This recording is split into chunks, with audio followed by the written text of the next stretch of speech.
Hello, good morning, everyone. So today we come to finish up this question that had cut earlier.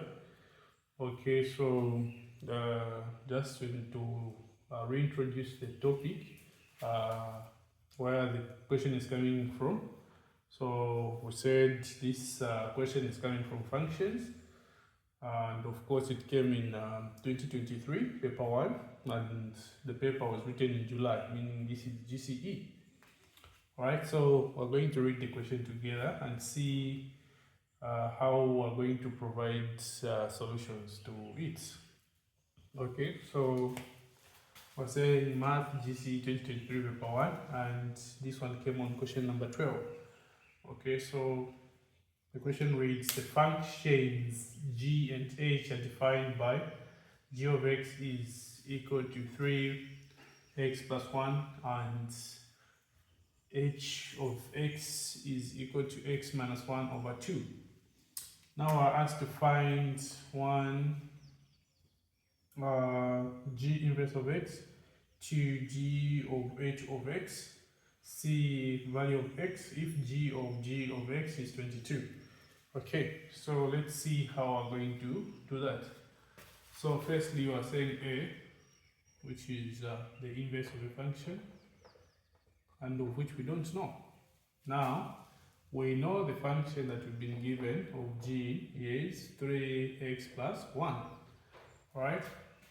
Now, to be able to find the inverse function of g, we're going to let this part to be something that we can use in place of this, because we're targeting this guy x to make it. So we're trying to remove this x, okay, so that we don't get confused in the process. So we're going to say y. Okay, so this is just something that we've come up with. And later that we're substituting this part, that you don't get confused using this x and this x, alright? So you can as well put any other letter that you feel like. So you are going to have this. Now from here, this is our target. So if we've been asked to find the inverse, we target this guy. So we have to make it a subject, meaning it has to stand on one side of the equation by itself. Alright?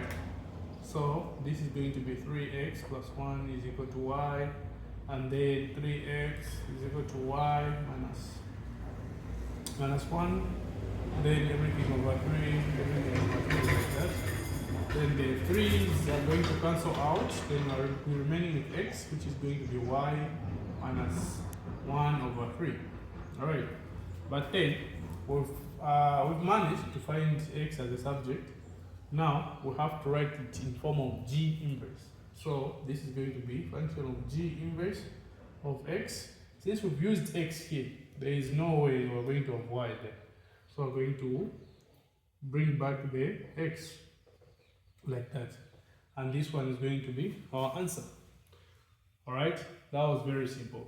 Okay, so for this one, you get 1 mark. Okay, this is a weighing for that. This is 1 mark.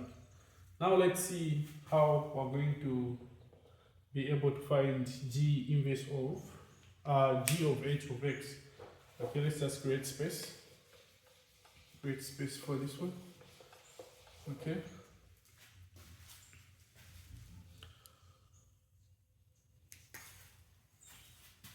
So we're saying b, we're trying to find g of f of x. Now, as I always say, g of h of x is never equal to h of g of x. So if you look at this, g is coming first, h is coming second. Okay, so these are functions. Now here, h is coming first, g is coming second. Alright? So these are never equal. So you should never swap them like that. So you have to follow the order that you've been given by your examiner. Alright, so we're following this one specifically, and this one we don't know. And how are we going to do it? We know the function of g, alright? Let's just copy it here. 3x plus 1. And we know the function of h, given x minus 1 over 2. Alright, so here what it means, if you want to find the function of g of h of x, we have to insert the entire function of h into the function of g. Now see how I'm going to write this one. So I'm going to say g of h, right? Are you seeing this? This is the simplest way we're going to write it.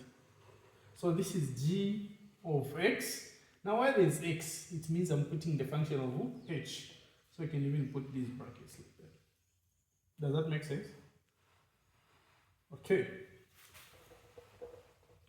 So we have this.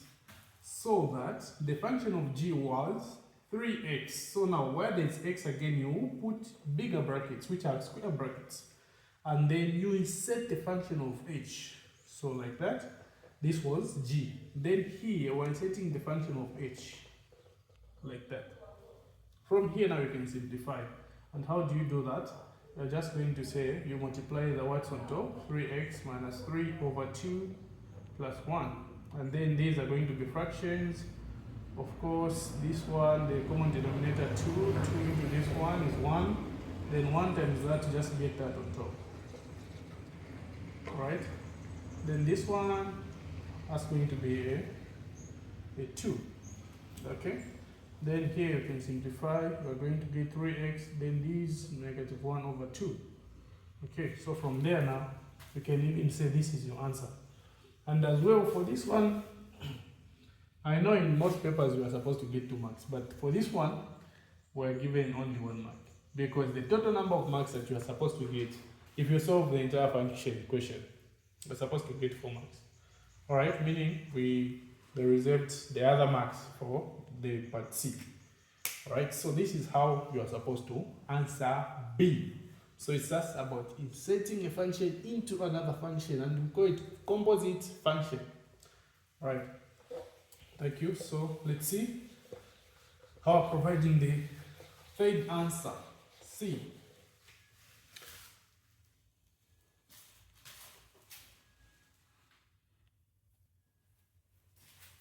Okay, so C, oh, sorry. C, let's see this one. Let's try with this. So C is, we're trying to find the value of x given g of x is 22. Alright? Now, if you look at g of x, it's something that we do not have, so we have to come up with it.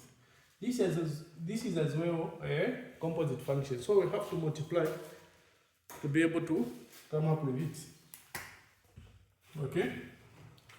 So g of x. So we're going to say we are having a function of g, alright, of g of x, which we do not know, but the function of g of x will be given already is 3x plus 1. So I'm inserting this function into itself. So I'm going to say g of g, alright? Hope this makes sense. G of x is going to be now equal to 3 open, because we're putting another function. So here now 3x plus 1. Are you seeing that? Then from here now, we're going to say this one you multiply. So you expand this one and you're getting 9x plus 3 plus 1. So that you have 9x plus these two terms are alike, so 4. And you get this as your answer. Now, this answer is for this part, but we've not equated yet to this part. So now you bring in this guy, but, okay, this is where we say but, g of x is 22. Okay, 22. So you equate this guy as well, which is your expression for g of x to 22. Now, 9x is equal to 22 minus 4. And this one is 9x is equal to 18. And from here now, it has to give you a hint to say what you're doing is correct. Why are we saying so? Because we know that 18 is divisible by a 9.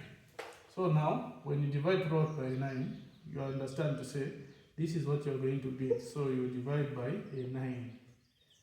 Okay? So when these divide, they'll cancel out, and what you're going to get is this, something like a 2. So the value of x there is a 2. Okay. Yeah, so these are the solutions.